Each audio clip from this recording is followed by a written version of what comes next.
की हाल चाल छे यौ दोस्त। आइ हम जा रहल छी बारात मिर्जापुर से कठरवाड़ी दरभंगा। आ देखियो हम तैयार भ गेल छी। आ किछु क्षण के बाद हम सब गाड़ी में बैस के जेबै बारात, बुझ गेलिए ना। आई देखियो डीजे के नीक से डीजे सजा के गेल हन आ सब कुछ बुझियो लगभग कंप्लीट भ गेल हन। आ हमहू कंप्लीट पूरा तैयार भ गेली हन।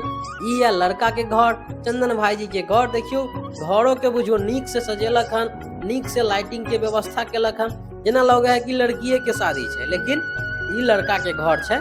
लड़की के घर तो आप किछु क्षण के बाद हम सब गाड़ी में बैस के जेबै आ खूब खुशी मनेबै। यह तो एगो मौका हो छे न यो कि एक दूसरे के खुशी में शामिल हो और 10 गो लोग इकट्ठा रहल, हंसी खुशी के साथ हम सब मनोरंजन करब। तो यह एगो शादी के मौका हो छे ना, क्योंकि बाकी दिन तब मौका नहीं मिले छे, लेकिन यह शादी एगो छे जत मौका लोग के मिलल अपन खुशी के आदान प्रदान करे के।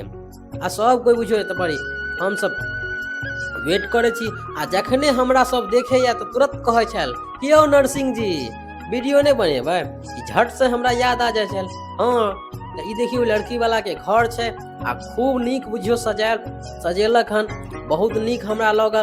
तो तुरंत हम झट से स्टार्टिंगे से हम वीडियो बुझियो बनाबे के स्टार्ट कर देली। क्या बुझियो कि जखन जे बारात के बाद जे घर जेबै आ 10 गो लोग देखत तो वीडियो हो देख के न बुझे छे कि लड़की वाला केहन तैयारी केलक हन। क्योंकि हम सब तो बारात गेले हन तो हमरा सबके तो बुझल या, लेकिन बाकी लोग के केना पता चलते कि लड़की वाला के घर पर केहन तैयारी छे, केहन सजावट छे, की खर्च केलक हन।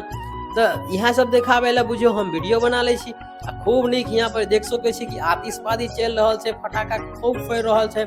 आ इधर हम अपन वीडियो बना रहल छी, वीडियो शूट कर रहल छी। क्योंकि इहो सब एगो बढ़िया समय छे, बढ़िया माहौल रहे छे। अपन यहाँ पर हम जखन बैसली कि सब बुझियो जुगलबंदी सब चालू भ गेल हन, एक दूसरे पर एकदम चल रहल है। कोई कोनो दोस्त किनको बारे में कुछ कहलक आ कोनो दोस्त किनको बारे में कुछ कहलक, सब एक दूसरे के टांग खींचे छे। तो हमहू कोनो कम नहीं छली, हमहू खूब टांग खींचली। बगल में है या देखे छे सब कोई बैसल या। हमरा कहे कि ब्लॉग बना ले छी, लेकिन बड़ो तो वायरले नहीं होइए। अब वायरल होबे न कर दे यो, आइ नहीं कल भले नहीं होइए, लेकिन एक न एक दिन जरूर वायरल होते। अहाँ सब अगर वीडियो देखे छी तो अहाँ सब एक चीज करब, भले शेयर नहीं करू लेकिन कनी लाइक जरूर करबे। क्योंकि जितने आदमी लाइक करे छे वीडियो के वो ज्यादा आदमी तक फेसबुक यूट्यूब सब रिकमेंडेशन करे, दूसरा आदमी तक भेजे है। तो यह दुआरे अहाँ सब कम से कम वीडियो के लाइक जरूर करब। देख सके छे कि नीक से सजेने छे मंडप के, नीक तब व्यवस्था छे। ई रोशन जी है जी, जखन हम वीडियो बनावे लगब कि हमरा वीडियो में आ जाए है और हमरो कनी वीडियो बनाम, तो रोशनो के हम वीडियो नीक से बना लेली। क्या कि इनको वायरल होए के ज्यादा शौक छे। आ देख सके छे कि यहाँ पर सब कोई हम जे वीडियो बनावे छी तो हमरे तरफ सब देखे रहल छे। किया कहे छे नरसिंह जी वीडियो बनाओ हमर वीडियो सबके आब नीक लगे या, यहाँ दुआरे हम बनाबैत रहे छी। बहुत नीक माहौल छल, सब कोई बुझियो एकदम हंसी खुशी के साथ। ई गुलजार जी और दीपक जी, गुलजारो जी बुझियो कि एकदम हमर बहुत बड़का फैन है, हमहू उनकर बहुत बड़का फैन छी। आ देख ले एकदम तैयार है। दीपक जी के तो नया नया शादी भेल हन। आ देख सके छे यहाँ पर सब कोई बच्चा सब घूम रहा है, फिर रहा है, खूब मस्ती कर रहा है, नाश्ता खा रहा है। हमू नाश्ता खेली आ हमरो बड़ नीक लगल, नाश्ता के मेटेरियलो ठीक ठाक लगल। आ ओइ के बाद बच्चा सब बुझियो कि बहुत बड़ बच्चा सब की कहे छी, बच्चा सब के चक्कर में तो हम सब परेशान रहे छी। जत्ता जात बच्चा सब बुझियो उकट्ठी पाना करबे टा करब। देख सके छी लड़की है मतलब दुल्हन और दूल्हा के एक चीज के पता होत कि दुल्हन कहल जाए छे कि मास्टर जी छे।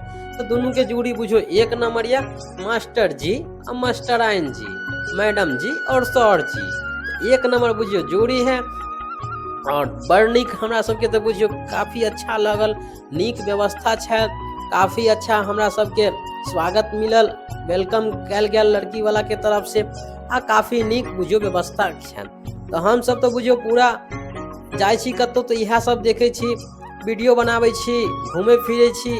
अब नीक चीज ये देखे छी, मतलब नीक चीज मतलब हाँ बुझ सके छे कि हम सब एंजॉय खूब करे छी। आ सबसे बड़का बात कि लड़का लड़की के हम वीडियो नहीं वाला पहले दुल्हन दूल्हा के नहीं कि कैमरा वाला बीच में आ जाए अब पूरा वो जो स्टेजे के छेक ले है।